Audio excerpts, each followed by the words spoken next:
At Digital Media Strategies, we are working with a full range of publishers across the landscape in the media, entertainment, and digital space. And data strategy has certainly become a very, very hot topic and an important part of those conversations because clients are using data to differentiate their ad products and their solutions in the marketplace. They're using data strategically to qualify their inventory, to create more relevance around it so they can create more demand for their supply.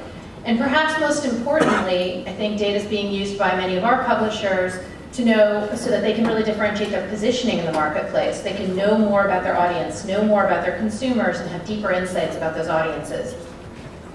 I think it's actually a really important time to be talking about data because we have arrived, I think, in the world of digital media at a pretty surprisingly level playing field as two things, key things have happened, and we certainly see a lot of this in some of the Rubicon presentation that we were just watching. You know, there are two key things that I see happening, certainly. One is distribution and syndication have become critical for all publishers as they fight to maintain scale and relevance and connect with consumers against a broad base. And then second, in an effort to monetize their assets in their full capacity, publishers have sought a variety of both short tail and long tail, all sorts of network-based strategies to offer their inventory through a full variety of sales channels.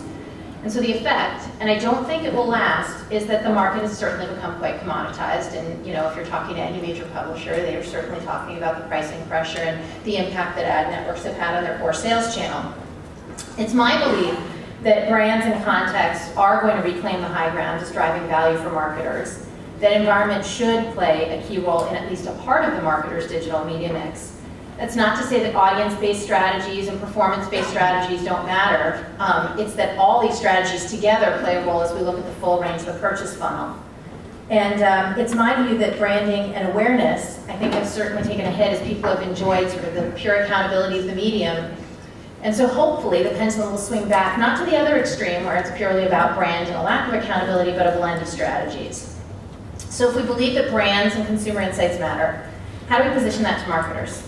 Once we've articulated the power of brands and the engagement and passion of audiences, media companies have to work to differentiate around how well they know the consumer and enable ad products against that knowledge. And data is the key to unlocking that value. From internal customer databases and registration data to third-party syndicated research to new forms of data around behaviors, intent, semantics to offline data, there's no shortage of options to consider. The key, of course, though, is to focus on data strategies that support the publisher's core value proposition, bolster the ad product offering, and most importantly, have the largest opportunities to drive online revenue. So the question's abound. Where should the data come from? How do you harness it once you found it? Can you use external sources of data effectively? What does it mean to protect data, both the data of a consumer as well as the data of a publisher? Once you have it, what products should you enable? What's the right kind of person who's going to really spearhead the effort? And most importantly, what has the buy side done to evolve and take advantage of data strategies? How are they changing? So we're going to try to cover as much ground as possible in this discussion, and it's my great pleasure to introduce our panel today. We have, I believe, we have Ingrid. Kirk, is it you? All right, Kevin. Great to meet you. We have Kirk McDonald, who's standing in for Amanda Kanaga, who's going to be on this panel. Thank you for joining us. It's a pleasure. We have Bill Wise, who's the General Manager of the Global Exchange for Yahoo. We have Ingrid Michelsen, who's the Director of Advertising Strategy for WhitePages, and Don Steele, who's the VP of Digital Marketing for MTV Networks. Thank you all for being here. So why don't we start first with just a question of the sources of data. If we're talking about data strategy, first we've got to have it so we can build a strategy around it. So if we start with you, Don, what are some of the internal sources of data that you're trying to harness the power of? From our point of view, the data that, and I think this has been a major thing for publishers we're hearing a lot about lately is, there's the internal data about who is coming to your site and what they look like and where they're coming from and all that information that, the combination of the omnitures and all that kind of stuff we use. But then there's the external kind of public data, which of course, you're looking at Nielsen, Quantcast, and all that stuff, and those type of that type of data and how that's being published. And I feel that one of the biggest challenges is that the accepted forms of data that kind of agencies look at and what people are doing with it is a lot different from our internal, like how our own sites perform. And what we see is very different from kind of the source, looking at something at Yahoo Site Explorer, which is a huge tool for us in terms of how we advertise to see how people find a site. It's like the numbers just don't jive between what is our own internal thing about how many pages we know are in link and where links are coming from and we're seeing out there. So it's actually no knock on Yahoo Site Explorer, but it's amazing to see kind of what the things that are out there in the public that you can have access to versus that you have internally that you kind of know drive your business. I think that the most obvious one I think is Michelsen, and they're not looking at max. And when we look at our audience between like men 18 to 34, I'm sure more than 1% of them use max in terms of how they're getting to our sites and what they're doing. So that's kind of the challenge we have in terms of our data.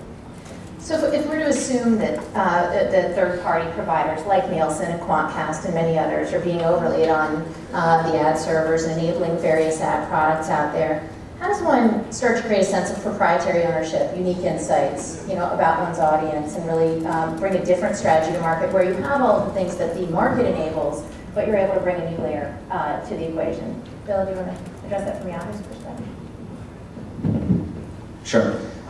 Actually, let me just take a quick step back. I think just to phrase the landscape, I was thinking this morning, I consider myself a pretty dumb guy, a pretty simple guy, and I was trying to put a positive spin on that, which is, Google made, simplicity like very complex. So I think dumb is the new intelligent. So I'm going to take a jab at that. So I think if we look at the market dynamics, and Frank gets up there and says we have 275 of the top or 375 of the top 400 ad networks, and yet no one stops and says 400 ad networks. What the f are they doing? How can there be 400 ad networks and growing, right? So if you take a step back, look at the landscape. All of these ad networks are offering agency-like services. Agencies are offering, they're either acquiring, building, or looking at becoming ad networks, right? So you've seen 24/7 get acquired by WPP, and they launched B3, right? Havas launched Adnetic, Publicis launched Viviki. So, when you look at that landscape, everyone is becoming an intermediary. And now publishers are in because with the growth of blogs and micro-publishing, most verticals are growing at a faster pace than the individual publishers are growing.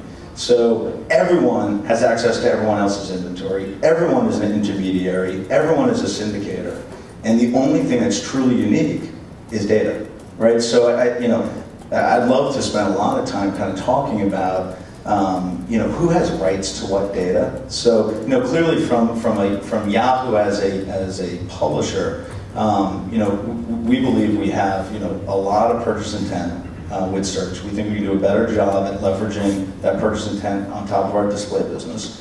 From a network perspective, we're talking to a lot of marketers where they're not where we all are, right?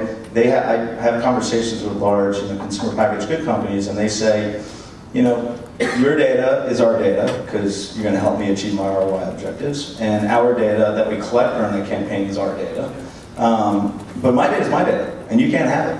And I think as networks, agencies, and publishers are all syndicating and leveraging and co-opting data, we're forgetting about the end marketer, who really does not want to share their data, particularly because publishers work with everybody. So let's assume actually that... I don't think that answers your question, but... That's all right. We'll burn right back. So I think that, when I think about what you just described and all of these different intermediaries, there are really 2 points where the data ultimately could be owned, right? If we just start, the people who really own the data on the front end is the publisher. They're hopefully capturing something that's unique and proprietary, and they are choosing to enable some of the other enablers along the food chain to see their data, whether it's an ad server that they're going to pass key values to, whatever it is, we're passing that data through a variety of other players. And then we've got the person who actually owns the campaign data, which, again, may choose, whether it's through T's and C's or through some other arrangement, to share that, again, from the other end of the spectrum, the marketer sharing it back into those intermediaries.